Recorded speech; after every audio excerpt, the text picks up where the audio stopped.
Vocês estão prontos para receber a palavra de Deus? Eu quero que você abra, por gentileza, sua Bíblia, no Evangelho de Mateus, no capítulo 17. Nós vamos ler juntos do versículo 1 até o versículo 9. Eu vou ler na Nova Almeida atualizada e teremos a projeção aqui, se te facilitar. Mas, mesmo se você estiver com outra versão da Bíblia, acompanhe comigo, por gentileza. O texto sagrado diz assim: 6 dias depois, Jesus tomou consigo Pedro e os irmãos Tiago e João e os levou em particular a um alto monte. E Jesus foi transfigurado diante deles. Seu rosto resplandecia como o sol e as suas roupas se tornaram brancas como a luz. E eis que lhes apareceram Moisés e Elias falando com Jesus. Então Pedro, tomando a palavra, disse a Jesus: Senhor, bom é estarmos aqui. Se o Senhor quiser, farei aqui 3 tendas. Uma para o Senhor, outra para Moisés e outra para Elias. Falava ele ainda quando uma nuvem luminosa os envolveu. E eis, vindo da nuvem, uma voz que dizia: Este é meu filho amado, em quem me agrado. Escutem o que ele disse. Ao ouvirem aquela voz, os discípulos caíram de bruços, tomados de grande medo. Jesus aproximou-se, tocou neles, dizendo: Levantem-se e não tenham medo. Então eles, levantando os olhos, não viram mais ninguém a não ser Jesus. Eu quero pedir a gentileza de você repetir essa frase do final do versículo comigo. Se possível, diga comigo: não viram mais ninguém a não ser Jesus. Só mais uma vez: não viram mais ninguém a não ser Jesus. Verso 9 diz: ao descerem do monte, Jesus lhes ordenou: não contem a ninguém o que vocês viram, até que o Filho do Homem ressuscite dentre os mortos.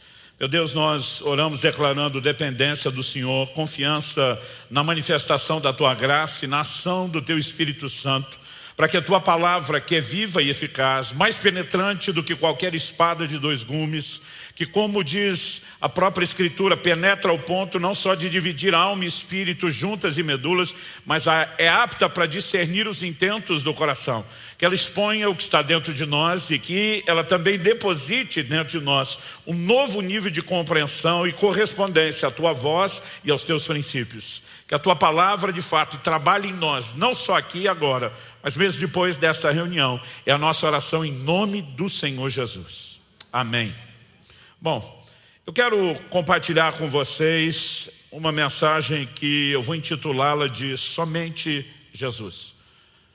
Durante essa semana eu tive a oportunidade de falar numa conferência de líderes e, honestamente, por 3 meses eu estava orando porque essa foi uma palavra que Deus me deu para tratar com aquela liderança.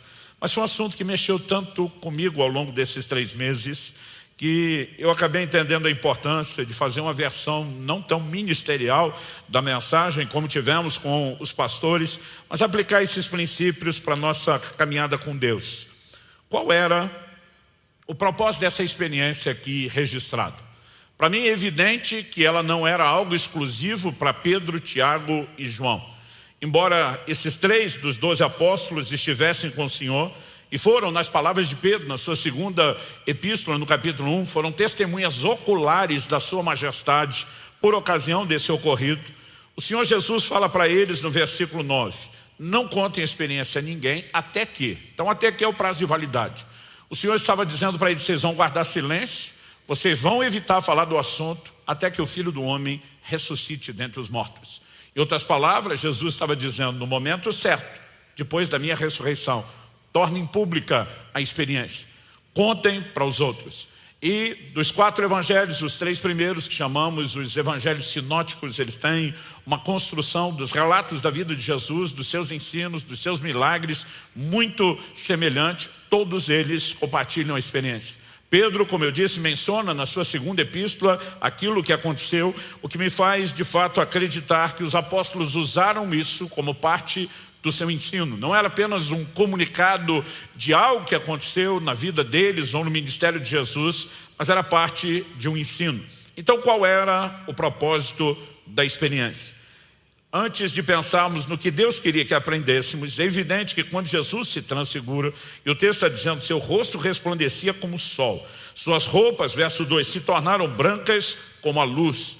Marcos capítulo 9 dá um detalhe um pouquinho diferente, eu diria complementar, não diferente. Suas roupas se tornaram resplandecentes de um branco muito intenso, como nenhum lavandeiro do mundo as poderia alvejar.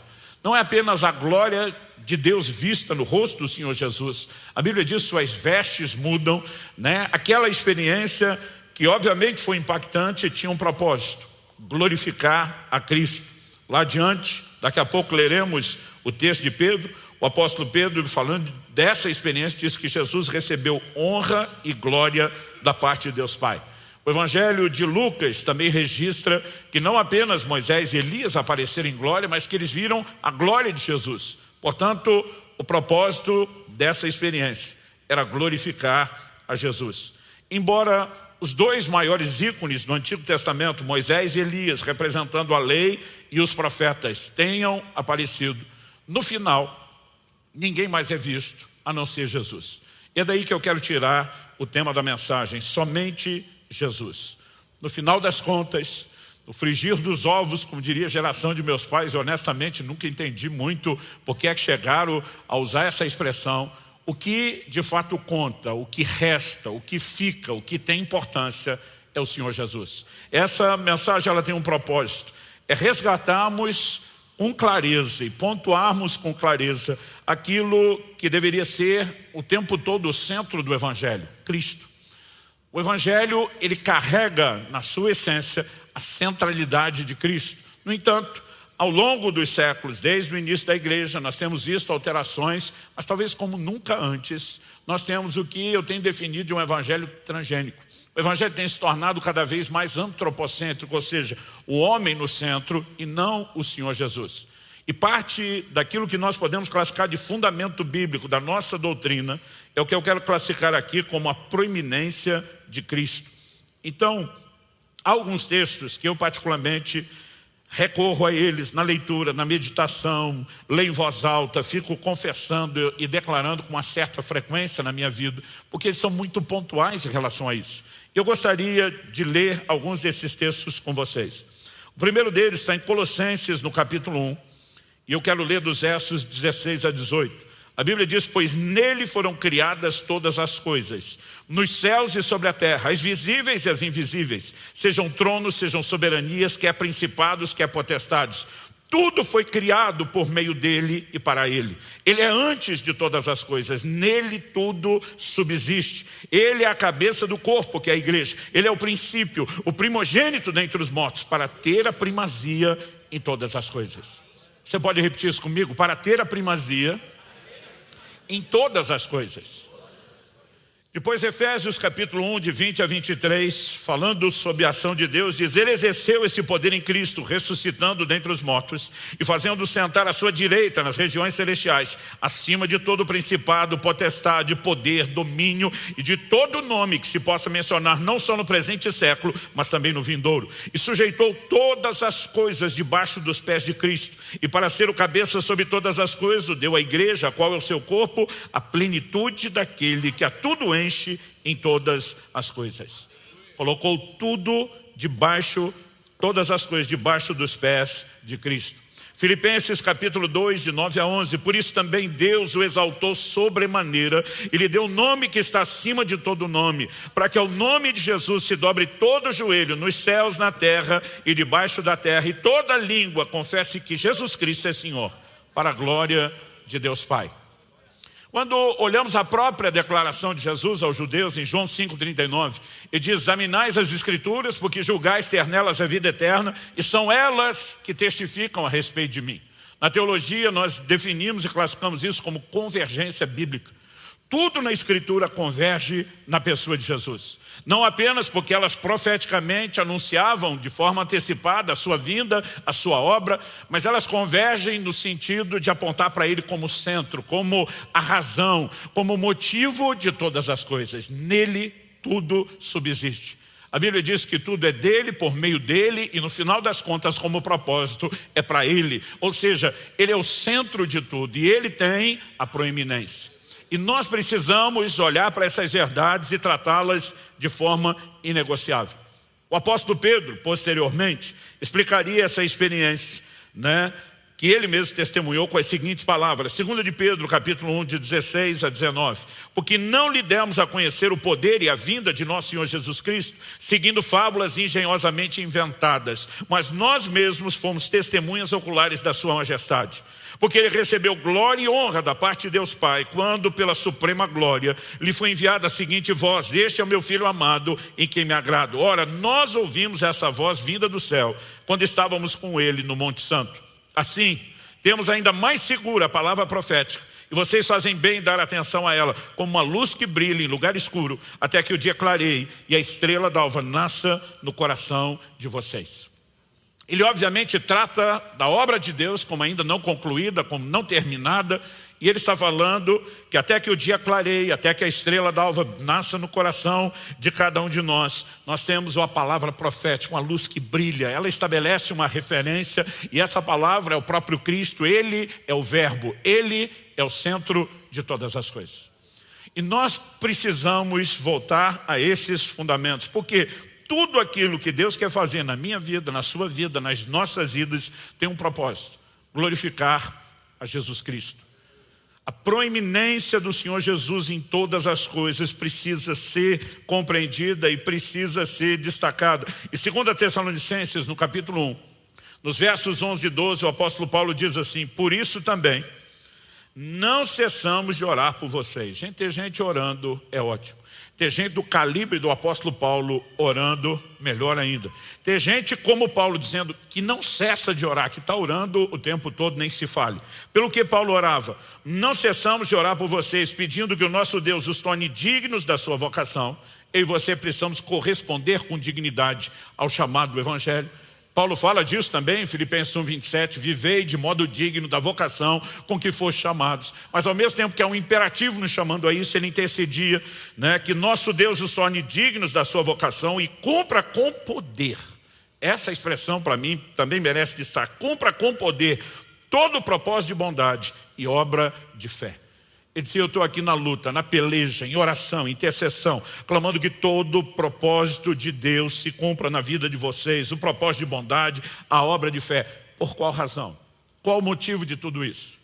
Ele conclui com a seguinte expressão: a fim de que o nome de nosso Senhor Jesus seja glorificado em vocês, e vocês sejam glorificados nele, segundo a graça do nosso Deus e do Senhor Jesus Cristo. No final das contas, é tudo sobre ele. É tudo por causa dele. E eu e você precisamos de fato entender: isso não é assunto periférico na doutrina cristã. O cerne do Evangelho é a própria pessoa do Senhor Jesus. E essa proeminência de Cristo, ela precisa ser destacada, ensinada, eu diria um pouquinho mais até. Ela precisa, na verdade, ser restaurada, porque nós temos perdido um pouco o foco. Eu quero, estabelecido esse fundamento, chamar a sua atenção para que a gente olhe para esse texto de Mateus 17 e procure entender um pouco mais essa mensagem. Eu quero começar aqui agora a avaliação do texto, depois de ter estabelecido, em primeiro lugar, o fundamento da proeminência de Cristo, com um questionamento: quem é mais importante? E obviamente, ao estabelecer esse pano de fundo doutrinário, a gente já está apontando para Jesus. Ao destacar o tema da mensagem, somente Jesus, eu já estou respondendo a pergunta antes da gente discutir um pouco mais o assunto. Quando Moisés e Elias, repito, são os maiores ícones do Antigo Testamento, aparecem, falam com Jesus, nós precisamos entender até por que eles apareceram e o que é que eles vieram conversar. Mas no final das contas não sobe mais ninguém. Quem brilha de forma diferenciada é o Senhor Jesus. E quem fica é o Senhor Jesus, porque tudo diz respeito a Ele. Então a pergunta é: quem é mais importante? Evidentemente, era o Senhor Jesus. Mas Pedro olha para Jesus e ele simplesmente nivela Jesus com Moisés e Elias. Ele está tratando Moisés e Elias diferente dele, de Tiago e João. É só você fazer a conta. Quem que está lá no monte? Jesus, Pedro, Tiago e João. Agora aparecem mais dois, Moisés e Elias. E Pedro diz assim: Senhor, eu posso fazer 3 tendas. Uma para Moisés, outra para Elias, outra para o Senhor. Ou seja, vocês 3 merecem tenda. Nós 3, os mais fulambo aqui do grupo, ficamos no relento, sem tenda nenhuma. Então eles não estão se nivelando. mas ele está dizendo, eles merecem tendas iguais às suas. Em outras palavras, eles estão no mesmo patamar que você. E é curioso quando a gente percebe essa conversa, porque quando alguém abre a boca para falar, ela acaba transbordando muito daquilo que acredita, daquilo que pensa, mesmo que ela não perceba. Você pode conhecer muito a respeito de uma pessoa, percebendo o que ela fala, o quanto fala, o porquê fala, o assunto que fala, enfim. Pedro está colocando algumas coisas para fora. Eu acho interessante, e daqui a pouco nós vamos enfatizar isso, que a palavra de Deus diz, no Evangelho de Marcos, não no texto que nós lemos, que Pedro não sabia o que falar. Mas de alguma forma ele começa a falar. E o que ele está falando revela muito do que ele pensa. Então, obviamente a gente não pode julgar as motivações de Pedro, porque nem a Bíblia é tão clara sobre isso. Então, não podemos simplesmente dizer com toda certeza o que pensou, o que não pensou. Mas deixe-me dizer para você qual é a leitura que eu faço olhando para um texto como esse. Se outras pessoas, como Moisés e Elias, merecem ser niveladas em termos de importância, de honra, de glória com o Senhor Jesus, ainda que eu digo, eu não estou entrando nesse pacote, estou apenas colocando outros. O que nós estamos fazendo, consciente ou inconscientemente, é criar uma jurisprudência, é abrir um precedente, para que daqui a pouco outros de nós também possamos ser nivelados. E algo que eu percebo ser perigoso quando falamos do coração humano, é o que está lá em Jeremias, no capítulo 17. A Bíblia diz que o coração do homem é enganoso. A Bíblia fala que o homem, muitas vezes, está diante de caminhos que parecem ser de vida, porque eu acredito que muitas vezes nós nem conseguimos perceber o que realmente está no nosso coração, mas nós acabamos misturando na nossa carnalidade, na nossa imaturidade, algumas coisas. E uma delas é que, eu diria, a questão não é se fazemos, é o quanto disso ainda tem nas nossas vidas, o quanto se manifesta desde o início e o como nós vamos sendo trabalhados ao longo do caminho. É que muitas vezes nós abraçamos o Evangelho, o próprio relacionamento com o Senhor, sempre interessados em algum nível de promoção pessoal, consciente ou inconscientemente. Em Marcos, no capítulo 10, nós temos o clássico relato dos versículos 35 a 37. A Bíblia diz assim, então se aproximaram dele Tiago e João, dele aqui é de Jesus, filhos de Zebedeu, dizendo, mestre, queremos que o Senhor nos conceda o que vamos pedir. Eu não sei você, mas toda vez que alguém me diz assim, olha, eu quero te pedir uma coisa, mas eu não quero que você fale não, eu quero muito que você diga sim, e a pessoa fica insistindo com a concordância antes do pedido, eu já levanto um red flag, uma bandeira vermelha, um alerta dentro de mim. A pergunta é, por que essa pessoa, antes de sequer apresentar a petição, precisa me convencer? E ele chega e diz, olha, nós vamos pedir, mas antes de pedir, a gente quer muito. Tipo, o senhor tem que dar atenção a isso. A Bíblia diz que Jesus lhes perguntou, o que querem que eu lhes faça? Eles responderam, permite-nos, coisa simples, que na sua glória nos assentemos uma à sua direita, outra à sua esquerda. É importante que a gente entenda a lente cultural.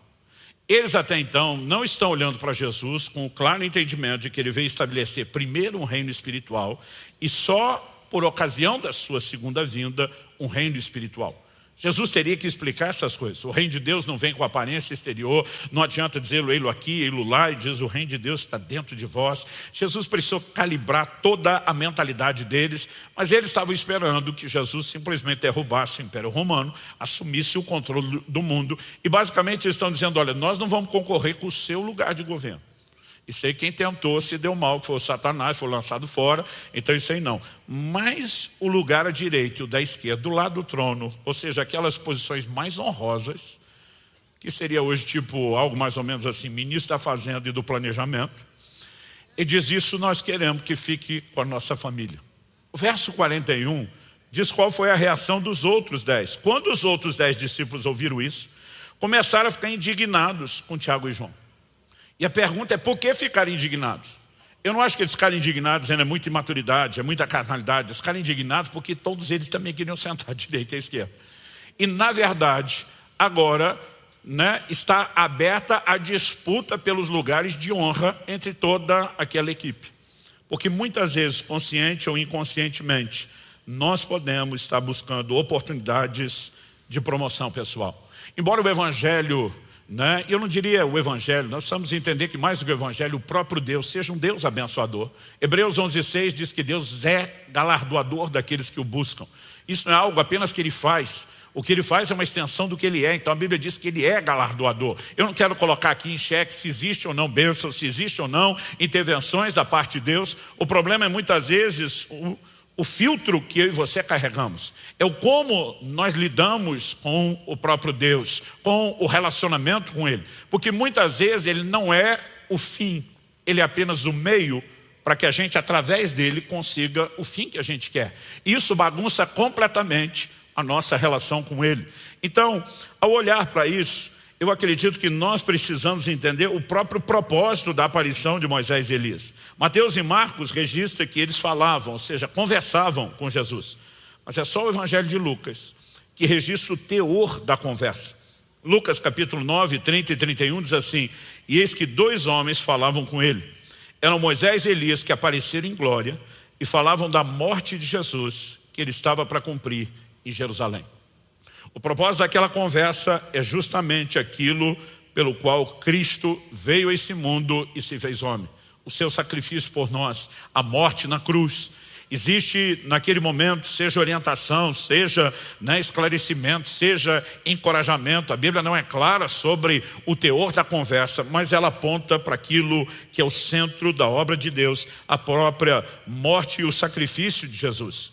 Apesar que a Bíblia diz que esses 2 apareceram em glória. Quem tem o rosto brilhando como o sol, quem tem as vestes brilhando de forma diferenciada é o Senhor Jesus. E o verso seguinte, Lucas 9, 32 diz: Pedro e seus companheiros estavam caindo de sono, mas conservando-se acordados, viram a glória de Jesus e os 2 homens que estavam com ele.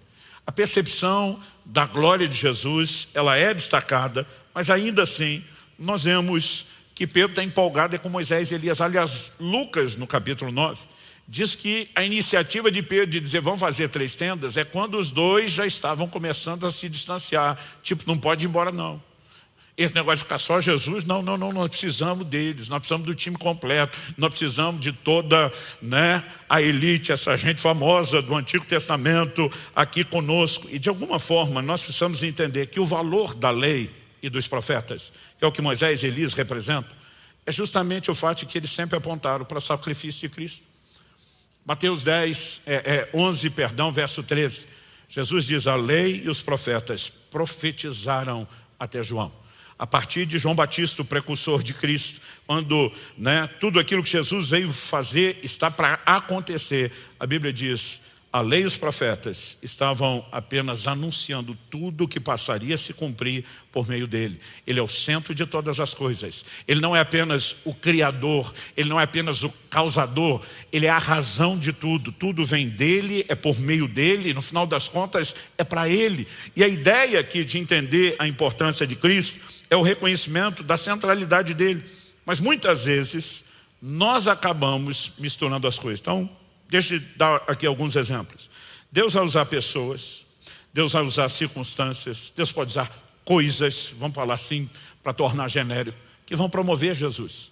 Mas nós nunca podemos dar a essas coisas o mesmo valor e importância que damos ao próprio Jesus. Então vamos falar o nosso meio carismático, pentecostal. Os dons são importantíssimos na promoção do Evangelho e de uma mensagem, que é qual? O senhorio de Jesus. Em 1 Coríntios 12, quando Paulo vai falar sobre os dons, ele diz: ninguém pode afirmar Senhor Jesus, a não ser pelo Espírito Santo. Paulo abre o assunto da discussão dos dons, dizendo que o propósito é promover o senhorio de Cristo.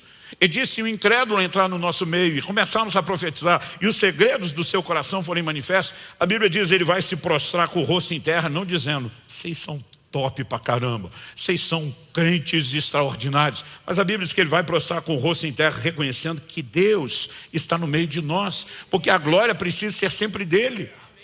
Paulo diz em Romanos, no capítulo 15, a partir do verso 18, e ali entrando no 19, ele diz: eu não ousarei discorrer sobre coisa alguma, a não ser daquelas que Cristo tem feito por intermédio de mim. E aí ele vai falar de sinais, prodígios e milagres. Agora observe, Paulo não está se apresentando dizendo eu sou o cara. Ele está falando daquilo que Cristo fez por meio de mim. Em outras palavras, quem fez foi Ele. A honra é dele, a glória é para Ele. E sabe, me perturba quando eu vejo pessoas apresentando testemunhos, são conduzidos de uma forma perigosa.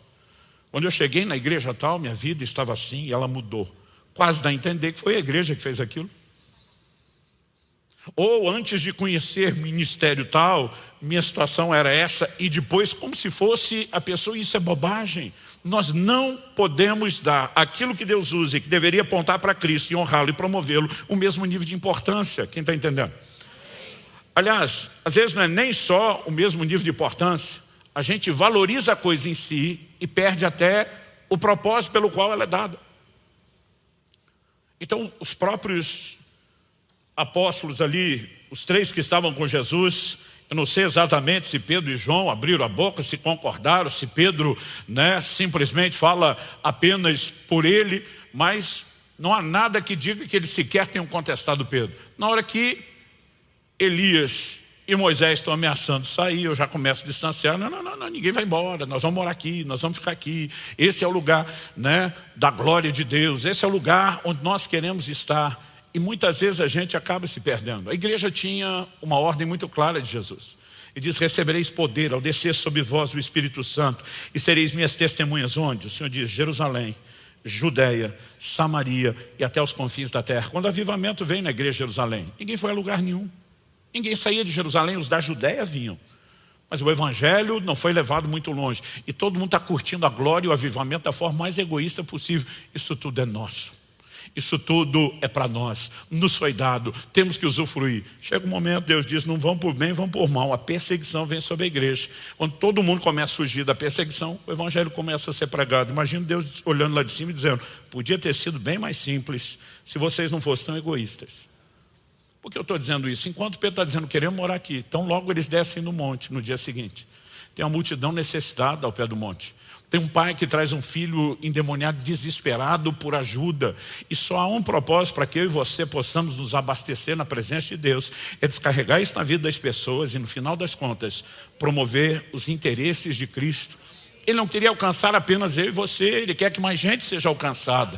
E Ele quer que em tudo isso que Ele fará em nós e na vida de muitos outros, o nome dEle receba glória, receba honra. Em Atos 19, nós temos um relato que fala de alguns filhos de Seva, eram exorcistas ambulantes. E ao lidarem com o demoniado, eles foram surpreendidos. Porque eles usam a seguinte expressão: nós vos esconjuramos, falando ali com os demônios, em nome de Jesus a quem Paulo prega. Eu acho que eles viram mais ou menos a fórmula e disseram: vamos repetir. Jesus disse que em seu nome nós expulsaríamos demônios. Seguramente essa era a maneira que Paulo fazia, e agora eles vão repetir a fórmula: os esconjuramos em nome de Jesus a quem Paulo prega. A Bíblia diz que o demônio respondeu: eu conheço Jesus, eu sei quem é Paulo, e vocês quem são? E diz que o endemoniado salta neles, dá uma surra, um coro nos irmãos. A notícia se espalhou. Mas Atos 19, 17 termina dizendo assim: e o nome do Senhor Jesus era engrandecido. A Bíblia não diz que era o nome de Paulo, não diz que era o ministério de Paulo, porque no final das contas tudo diz respeito a ele. Quem está entendendo, diga amém. Então, nós não podemos misturar o valor e a importância daquilo que serve a Cristo com o próprio Cristo. A Bíblia traz ensinos claros a respeito disso.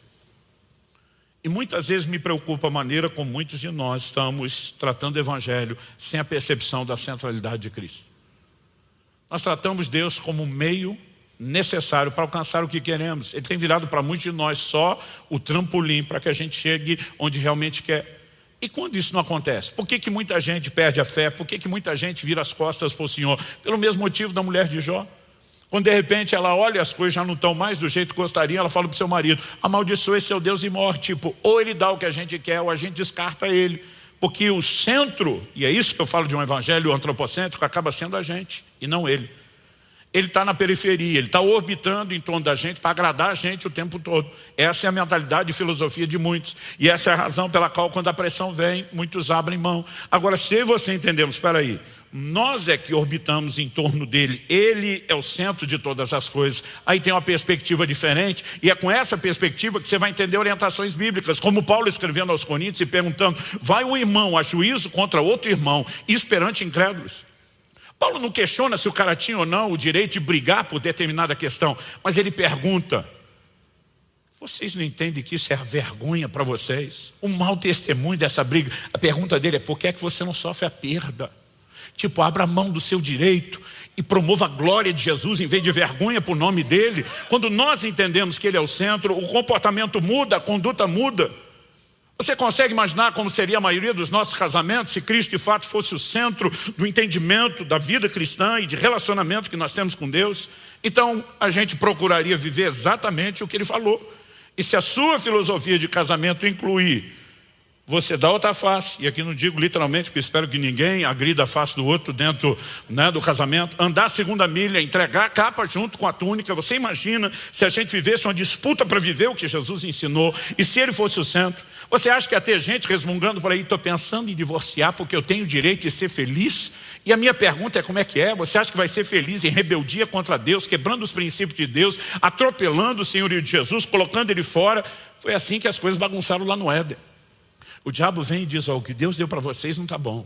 Ele na verdade está escondendo o ouro, ele está privando vocês de alegria e realização e dando crédito ao que o diabo diz em vez de Deus. A humanidade se desconecta dele em plena rebeldia, tira ele do centro, e nós colhemos os resultados disso até hoje. E você acredita que se a gente fizer a mesma coisa hoje nós vamos ter resultado diferente? É evidente que não. Se nós colocarmos o Senhor Jesus no centro e a gente disser é dele, é por ele, é por causa dele, as coisas vão ser diferentes. Eu tive uma conversa honesta essa semana, nessa conferência que eu mencionei para pastores. Eu honestamente, uma coisa que me aborrece é quando eu ouço gente dizer que o ministério é difícil e reclamar. E a minha pergunta para eles foi, em primeiro lugar, quem disse que seria fácil? Jesus diz em Mateus 10,16, eu vos envio como ovelhas no meio de lobos. Vocês estavam esperando o quê? Eu pergunto para eles.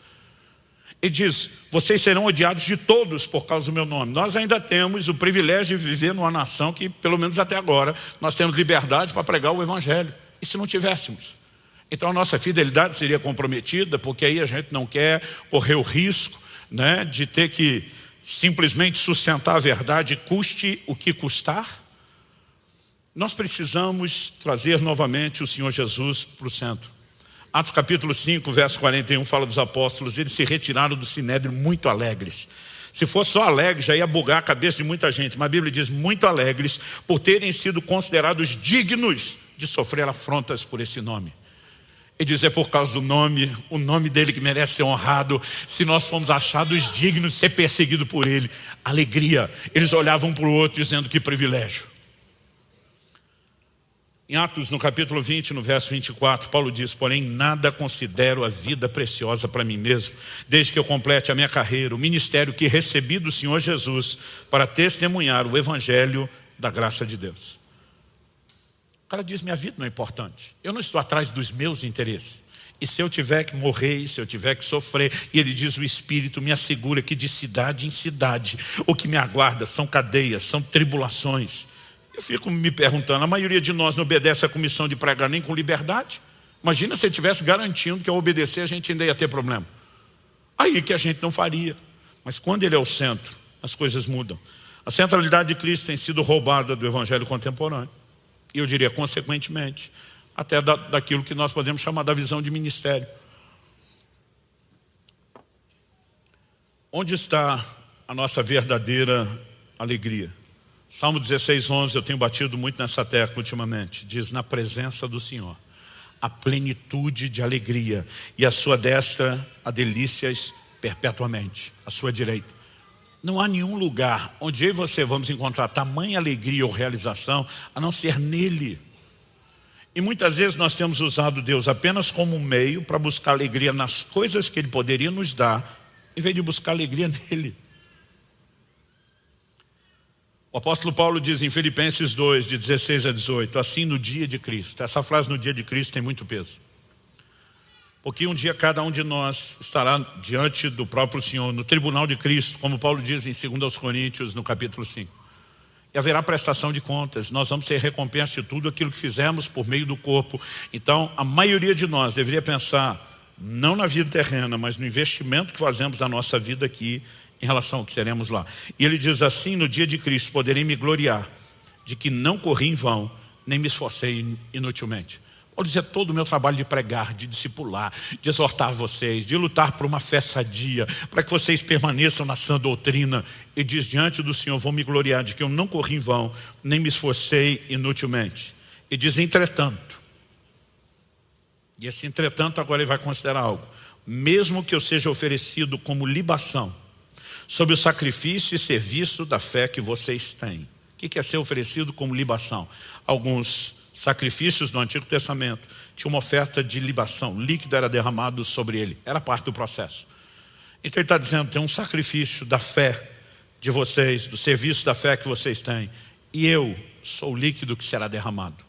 A minha vida está sendo derramada para que vocês sejam aceitos diante de Deus. Em outras palavras, Paulo está dizendo, eu estou morrendo para mim, eu estou me dando. E ele diz, mesmo que eu seja oferecido como libação sobre o sacrifício e serviço da fé que vocês têm, fico contente e me alegro com todos vocês.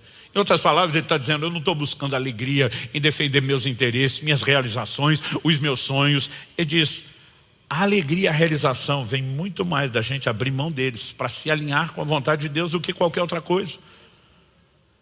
Diante de Agripa, em Atos 26, 19, testemunhando, Paulo diz, eu não fui desobediente à visão celestial. E diz, meu Senhor me apareceu lá no início.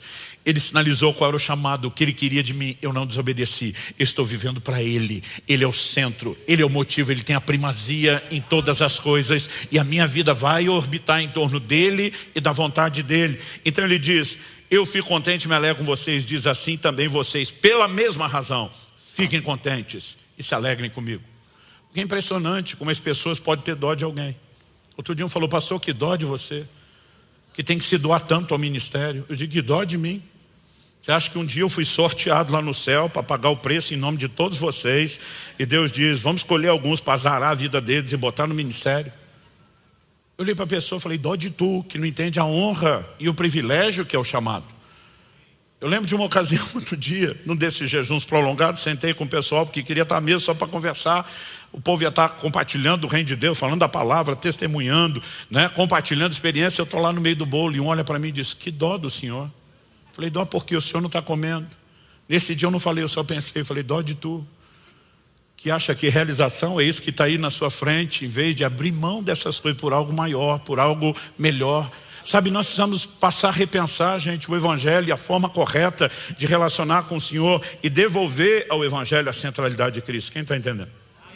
Para terminar, eu quero chamar a sua atenção para algo aqui que para mim é muito importante nesse texto.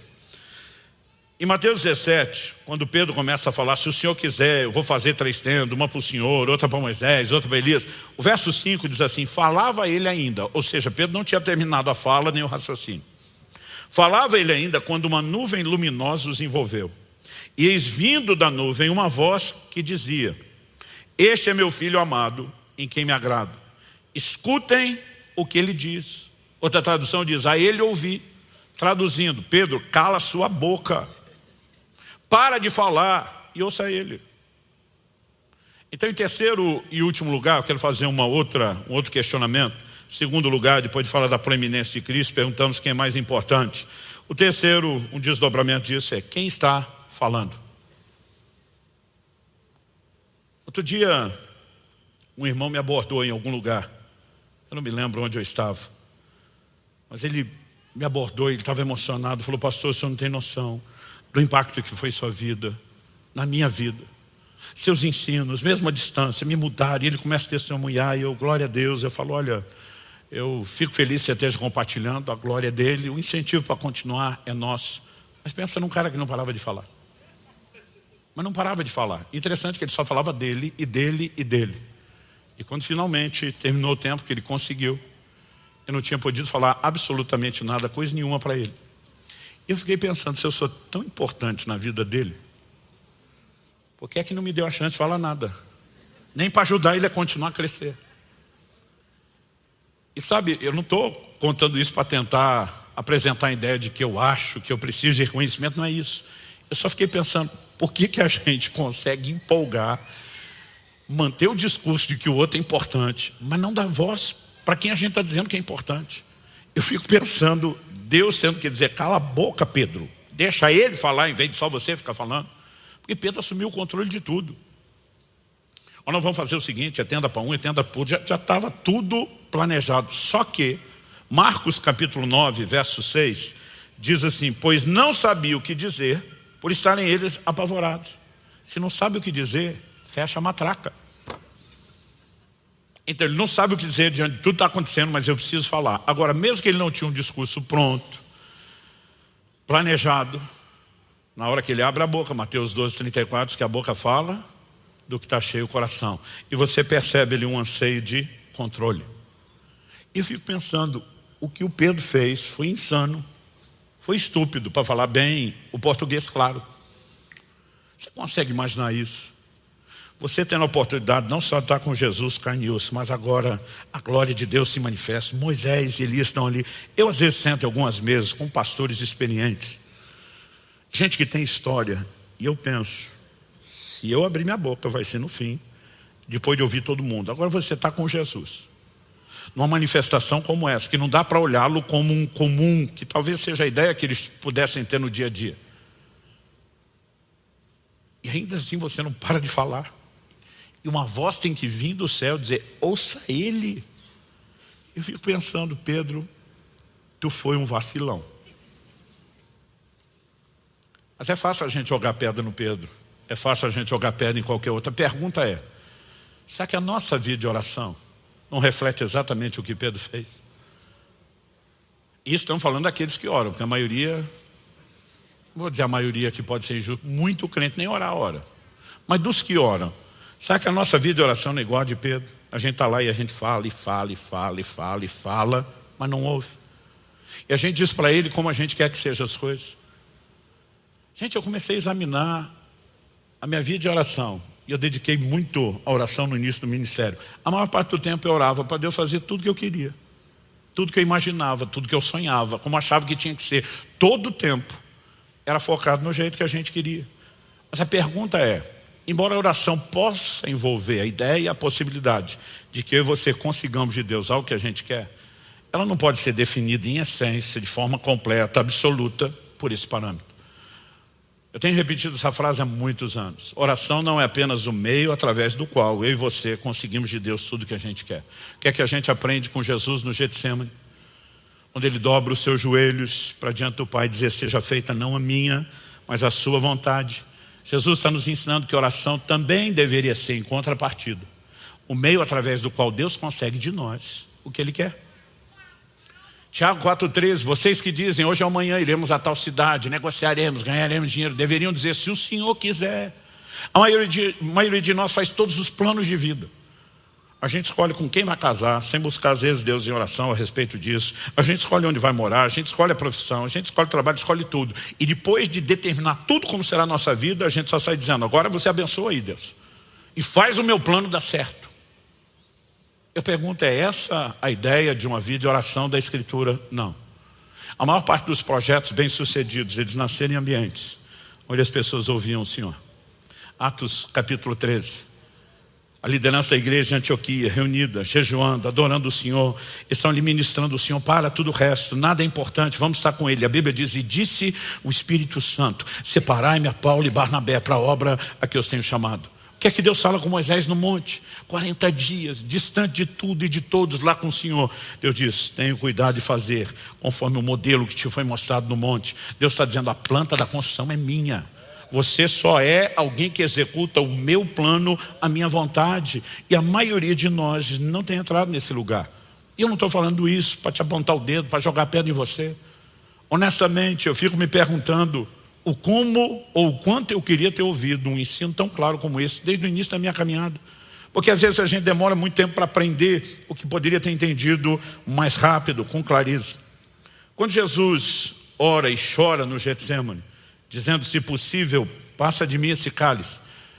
Essa talvez seja uma das questões ou perguntas bíblicas que eu mais ouvi até hoje. Pastor, o que significa passa de mim esse cálice? Cálice na Bíblia tem a ideia de sofrimento. No ensino de Jesus não é diferente. Num outro momento, quando ele pergunta a Tiago e João, vocês podem beber do cálice que eu vou beber? Eles respondem, podemos. E ele garante, vocês vão beber. Aliás, Tiago, o irmão de João, foi o primeiro mártir de todos, os apóstolos. O livro de Hebreus interpreta essa fala de Jesus dizendo o seguinte, Hebreus 5, 7 a 9. Ele, Jesus, nos dias da sua carne, tendo oferecido com forte clamor e lágrimas, orações e súplicas a quem o podia livrar da morte. Hebreus está dizendo que a oração de Jesus, se possível, passe de mim esse cálice. Jesus sabe que a hora da morte está se aproximando. Até, como dissemos, o teor da conversa com Moisés e Elias foi isso.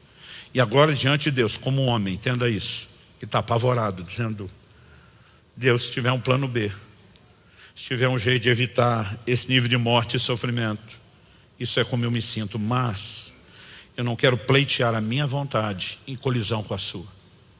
Que a tua vontade prevaleça, que a tua vontade seja feita. Naquele momento, e o texto diz, ele foi ouvido por causa da sua piedade. Mas embora sendo filho, aprendeu a obediência pelas coisas que sofreu e tendo sido aperfeiçoado, tornou-se o autor da salvação eterna para todos os que lhe obedecem. Autor da salvação para os que lhe obedecem. Eu nunca vi um assunto ser tão relativizado em tempos modernos como a obediência. As pessoas inventaram um tipo de graça onde não existe necessidade de obediência alguma e você pode desobedecer à vontade, porque Deus te ama pelo que você é, não pelo que você faz. Distorção atrás de distorção, heresia atrás de heresia, distorção maligna atrás de distorção maligna, para roubar a centralidade da nossa resposta: obediência. Ele é o Senhor. Que senhorio é esse? Jesus diz: por que vocês me chamam Senhor e não faz o que eu mando? Que evangelho é esse onde a gente diz que Ele é Senhor, mas a gente vive do jeito que quer e Ele é que se curva às nossas vontades? Pastor, não me pregaram esse evangelho. Você deveria ter lido as letrinhas pequenas do contrato antes de assinar. Sabe, nós precisamos resgatar a centralidade, a proeminência de Cristo e o senhorio dele. Quando nós falamos para Deus em oração, tudo aquilo que a gente sonha, tudo aquilo que a gente deseja dele, para a nossa vida, para o nosso ministério, nós não o ouvimos. Então a minha pergunta é: o que o Senhor tem planejado para a sua vida? O Todinho honestamente falou: pastor, não faço a menor ideia. Falei: você está vivendo todo esse tempo sem fazer a menor ideia? Eu falei: será que isso não deveria ocupar um lugar importante em termos de buscar o que Ele tem? E mesmo que você não ouça uma sinalização, gastar tanto tempo em oração e rendição, que pelo menos Ele possa intervir e estabelecer a vontade dEle. Eu vou repetir o que eu falei antes. Eu não estou aqui te apontando o dedo, eu espero te ajudar. Eu não estou te julgando pelo seu passado, nem pelo seu presente. Eu espero estar te abrindo uma nova oportunidade de futuro. Escolhas podem ser feitas. Minha esposa me perguntou no ano passado, quando eu estava perto de completar meus 50 anos: como está sentindo? Falei: estou em crise. Ela falou: nós estamos vivendo o melhor momento da nossa vida. Eu falei: eu sei, em todas as áreas. No nível pessoal, no nível familiar, no nível ministerial. Ela falou: você está melhor hoje aos 50 do que aos 30. Depois que entendeu, cuidado da saúde, uma série de coisas. Eu falei: eu sei, mas estou em crise. Ela falou: qual é a crise? Eu falei: amor, durante anos, nós completamos agora em início de novembro, 28 anos casados. Falei: durante anos, a gente quis tanta coisa que a gente não podia. Ela falou: é verdade. Falei: mas agora que a gente pode, a gente não quer. Ela falou: isso não é bom? Falei: é ótimo. Significa que a gente deve ter amadurecido. Falei: mas a pergunta é por que a gente passou tanto tempo querendo coisa que a gente não precisava? Não precisava no sentido de que a projeção, essa coisa de querer tanto, é porque a gente projetava realização em coisas que nunca vão te preencher ou realizar. Se as coisas preenchessem ou realizassem, os ricos seriam os mais felizes da terra. E você pode olhar a vida de muitos deles: quanto mais cresce finança, fama, reconhecimento, mais miserável a vida deles se torna. Porque nada pode preencher o homem.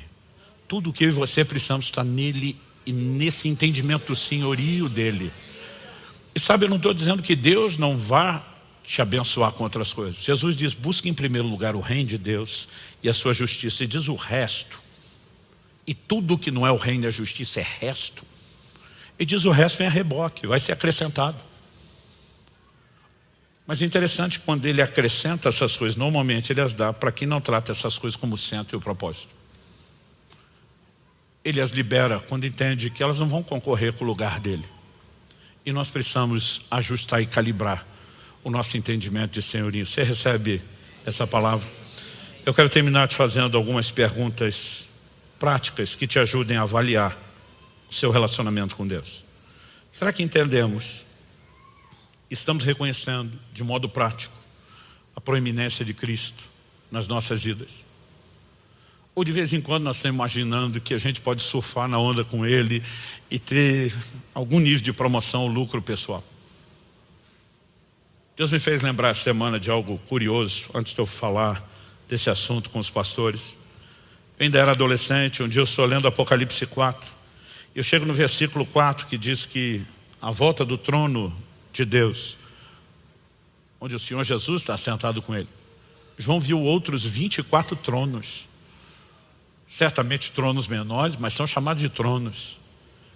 E neles ele vê 24 anciãos, usando coroas, assentados. E minha mente já começou a divagar. 24 deve ser a composição do 12 que aparece no Antigo Testamento, com 12 tribos, com alguma coisa ligada aos 12 apóstolos. 12 é um número de governo, lá e cá, deve ser a fusão das igrejas, entre aspas, de Antigo e Novo Testamento. Minha mente está ali, viajando, pensando. Mas uma coisa que eu não consigo parar de pensar é: a Bíblia não diz quem são as pessoas. Não disse necessariamente são os 12 filhos de Jacó e os 12 apóstolos. Em relação aos anciãos, não. E aí um pensamento passa pela minha mente: será que algum desses tronos a vaga ainda está em aberto? Será que existe alguma chance de fazer alguma coisa para estar nesse time e sentar num trono desse e usar uma coroa dessa? Dá um desconto. Estou falando da imaturidade de um adolescente, não só a imaturidade da idade cronológica, da falta de relacionamento com Deus. E ali, de alguma forma, sem nenhuma promessa, eu inventei uma possibilidade. E não era uma promoção qualquer. Eu não conseguia parar de pensar nisso. Sentar num trono desse com coroa na cabeça, maluco, sem concorrer com o lugar dele. Aquele bicho parece que tinha me picado. Mas eu continuei lendo o texto, até chegar no versículo 10. Em Apocalipse, no capítulo 4, no versículo 10, meus olhos parece que se abriram.